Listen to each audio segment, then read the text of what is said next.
Hello and welcome to Lord Lucan. In today's episode, on today's show, I know what today's show is, hey, stupid pal. We take a look at episode 41 of Love After Lockup Season 4. We check in with Montana Millz and Juju as they tour Atlanta. We fall down a rabbit hole of who went to their tour. And hang on a second. And yes, it's a bit early for a hang on a second, but Deontay has a lonely fans account. Am I brave enough to investigate? Stick around to find out. Now, I do have a very slight bit of a cold, so if I'm a little bit more hoarse than usual, please do forgive me. Now, this video has ended up being a bit long, so I may have to break it down into 2 parts, or you'll be here all day. But before all that, a large dosage of thank you to my subscribers. You beautiful, beautiful people. You are the bestest. So then, we drop into episode 41, and we see fallout from where Juju has already told Roz from Monsters Inc. Mama McCaffrey. Sherry, that they're having a baby, when she'd told Millz that she'd wait for him before she did it. Roz, of course, wasn't very happy, and Millz was greeted with the fallout. You don't quit your job, Mike, before setting up a plan. I want to think that I'm in a dream right now, a nightmare. I'm watching you, Wazowski. Always watching. Afterwards, Millz quite calmly says, "We were gonna tell her we were gonna do it together." And of course, Juju, being so sympathetic, responds with, For you, Lee. and follows it with, Men. of course it's our fault, his agenda. That's the thing about men. We can't put the toilet seat down. We can't find the washing basket with our socks. Don't mention the spreading of our legs. And worst of all, we get all moany where we don't get to deliver monumental news as a team. Men. Men. And it's that face, that snarky little smile. So the two handle it like teenagers and shut each other out for a bit. Then Juju tells Millz it's his fault because he just go off on me. And you shut me up and you shut me down. And then when I get mad, you just turn your back and you walk away. Didn't see that bit myself. Still, Millz then totally backs down and apologizes. If at 4:50 something isn't finished and you leave, you feel like you didn't accomplish anything. And I'm not trying to make an excuse. But that's totally not making an excuse. I'm sorry. So, this whole rap idea isn't going so well already. Rap is like any self-employment. Or, in fact, it's a lot like a child. When it's young, it dictates the pattern of life, changes your plans, and runs its own timetable because it needs special attention to make sure it grows as strong as possible. But don't worry. The plan is to just leave it in God's hands. Well, if that's the case, I think you're getting a pretty clear message already. Juju asks if it's now time to tell Millz' family, and because he's so brave, he tackles it head on. But Millz says it's totally fine to tell the kids. Flawless plan, because kids are well known for their secret-keeping skills.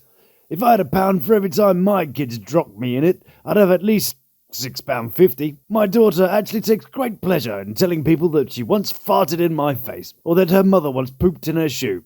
Baby mama didn't actually poop in her shoe, by the way. She just likes saying things about poop. Anyway, Justine then puts it back onto the Millz families and says that the Millz family don't forgive her for things. They get over the fact that they didn't know with him. But are they going to forgive me? I don't know. Seeing as she's been so reasonable in... But it's all fine, and Millz wants a little how's your father. Maybe we could make up the right way. What? Then we zoom off to everyone's favourite little rapper.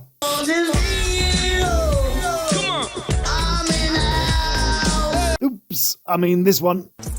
I've been up. Aris says she's... I'm leaving. And Cameron says...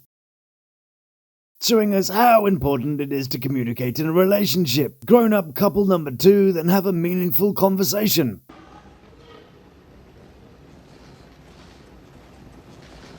But don't worry, OG Cam also cuts to the important stuff. Did we have sex last night? Oh my god, is anyone in this show grown up? Cut to Ashley and Travis driving around with an inflatable ring. Oh yeah, grown-ups. And Ashley's being all backwards and coming forward with Travis's mum. So I'm coming around here, you're going around there. Yeah. Yeah, we just want to get unpacked, so, you know. And makes a great attempt at making good. Like wife. Bless her though, Travis's mum feels bad about expressing reasonable thoughts and is trying to make peace. And I do feel slightly bad for her. And I really can't apologize enough. Off we go then to Monique and Derek. Yeah, I can hear you. So And I'm saying nothing about this angle. where she won't say no. It's 14 karat. Unfortunately, the shop where he got the ring has since closed down, so I don't think he'll actually be getting that ring. Anyway, Monique is wearing her sincere voice when she agrees to make up with Derek's family. I'll at least try and be open-minded about it. And gets all brave. If they want to fight, we can do that too. And as if by magic, we're off to see Skylar and that other guy. I don't know, Jim or Dave or something. Put it over here. But no one cares about them. Let's get back to the others. Juju and family then get some ice cream, but I think Millz is off to do some judo or something. Oh man, look at this. Just before he does the most ridiculous reveal of the new baby. There's one more. This is for the baby. Oh, the kid's fucking 5 or something. The larger child says, Are you freaking serious right now? nearly dropping the good old F-bomb, and the daughter is thrilled. Back to Skylar and Bob, or Jason, or whatever. Anyway, Monique and Derek are at the beach. No swimming. Well, good thing we're not going swimming. And the family are late, so Monique hits them with the car. Ah, she hit me with the car! Meanwhile, at the ice cream shop, the adults are explaining that Juju was a crappy parent before and wants to get right this time, but Kylie isn't taking it. Juju is, of course, being the sensitive soul as we know her. Don't cry. I'm not trying to, it's just like... But Juju misses the point. Kylie needs to be able to process the news and is not seeing the change as such a great thing. Maybe Kylie's being a little self-centered, but in my opinion she feels like she's had to work for the attention of her mother, having other children, other men, and maybe, just maybe, needs to hear that her mother will always love her, always have a special time for her, and that she is treasured and important too. Things are gonna change, right? It's because things change doesn't mean that. Good job, Juju. Michael is also feeling a little like this isn't the greatest idea, as his kids told him, One of the first things that they kind of hinted to was like, hey, Dad, you just got home. We haven't seen you in all these years.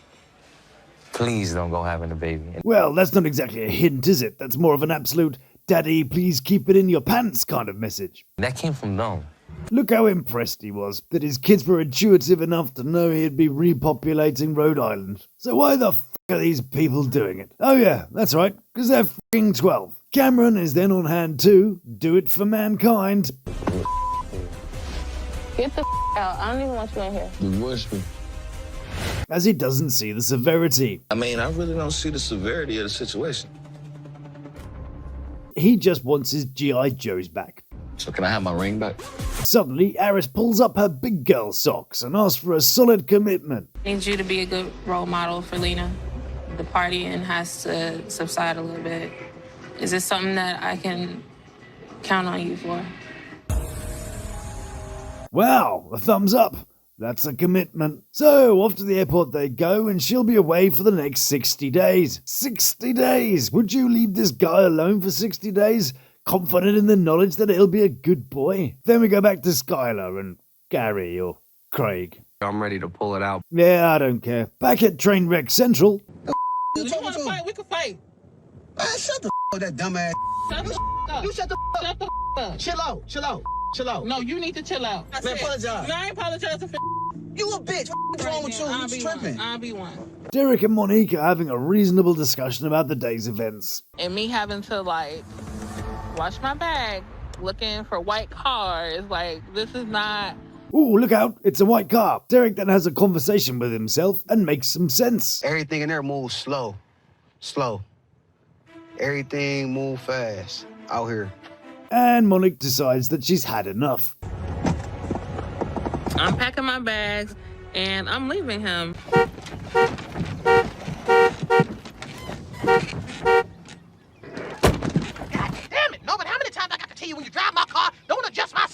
Ashley, who is definitely sober, finds out that she's not pregnant, and Travis's ears are reeling from the sound of dodging that bullet. So you're negative. Are you upset? And it all seems a bit up in the air about their relationship. Yeah, they break up. Oh yeah, I should say, spoiler alert, but, you know, they break up. But, you know, they do. You're welcome. At the Do you want to FaceTime your mom and maybe, like, let her in on some of the excitement, too? residents, it's time to call Millz' mum, who isn't at all worried. What did he do? I mean, it was a we effort. And she does a great job of building up the tension on what she wants to say next. Can we get a paternity test? Oh my God! JPersaud is a total savage. One of my favourite TV moments of the year. Oh yeah, Millz is dropping all the comedy lines too. She goes around just swabbing my kids like she's running around COVID testing people. And that's totally fine. He's willing to ditch his family and loyalties for someone who is just a glorified pen pal. I really don't care what they're talking about. I don't care how they feel. I don't care. My loyalty is with you. It's us against the world, and you know that. His kids don't want him to. His mother doesn't want him to. But it's like, yeah, f you guys, this woman controls me now and you can all go jump. But that's the thing about him, he's got no balls. Everyone tells him what to do and he does it. His manager, his woman, and the only person he's strong against is his mother. The one person that never deserves to be unheard. Sure, I've not exactly done everything I'm told. That's why when my mum makes me a coffee at her house, the mug says, you can lead a horse to water, but you can't make them drink it. Juju even tells him what to wear, so they can look like some sort of reject from the Instagram couple pile in their matching shit. Just look at these tracksuits. They actually wore those to a PR event. And on Juju's Instagram, she's posted this photo with a caption hoping they dress the same until they're 90. Crashing back to Monique and Derek, and Monique thinks it'll be over. So Monique calls him while she's tracking him. But, Reg, you know where I'm at. And Derek does a terrible job of hiding it. Are you on a double date or something? Because it did take you a long time to answer the phone. No, not at all. Why is it bread next to you? It's my bread. Derek, no, it's not. But they're still together doing promotional stuff, because that's important. And that pretty much concludes that episode. Monique's promotion is done by the same person that is doing the PR for the Montana Millz and Juju tour of Atlanta, which is probably the place they're going to move to, as hinted by the end of that last episode. And that promoter is the lovely Jazzy Prophet, as I showed in a previous episode. And joining them for the event are figures such as ATL On Fire. Lovely suit, but it doesn't fit. But he's clearly going for that Suge Knight look. Ooh, look, his posts have lots of likes. Hang on a second, those do look like bots to me. Let's take a look at them. Well, his 125,000 followers can't be wrong. Hang on a second. More bots than Star Wars. This bot seems to be malfunctioning. Oh well, never mind. Let's have a look at Jazzy Prophet's advert and see the footage. And she does actually use the phrase, get your running shoes on. Is she trolling them too now? Ooh, there's a few people there. Some of whom have liked the post. Pink Empire. Let's have a look. She sells a bunch of stuff, including these purses. Whoops, I've gone and clicked on this site and found their origin. But I've got to say, it's not the same level as Mr. Millz, and really, there's nothing wrong with outsourcing stuff. Now she gives us a glimpse of one of the nights on the Millz tour, but I can't show much of it. But don't worry, Richley Fenman was there, and he's an award-winning actor. Hang on a... No, he did actually win an award for the best actor at the Boss Shit Only Awards, which was co-created by a woman called Queen the Money Magnet, who works with this guy. And he's so cool, even his beard has a beard. Anywho, Richley Fenman also directs his own movies, including this one called The Rise of the Troubles movie.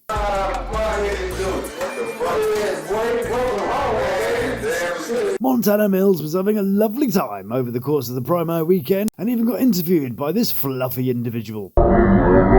No idea what he said, but at least he got rid of that terrible tracksuit on the day.